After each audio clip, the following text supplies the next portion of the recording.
What's the meaning of autocracy?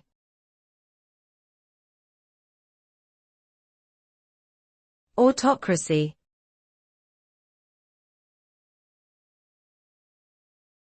Autocracy.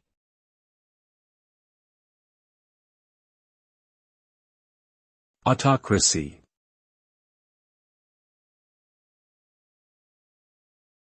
Autocracy.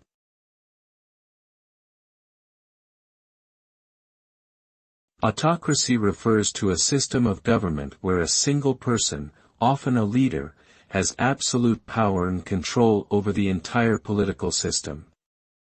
In an autocratic government, the people have little to no say in how things are run, and the ruler's decisions are not subject to external review or criticism. The result of an autocracy is often a lack of political freedom, oppression of opinions that differ from those of the ruler, and limited personal freedoms.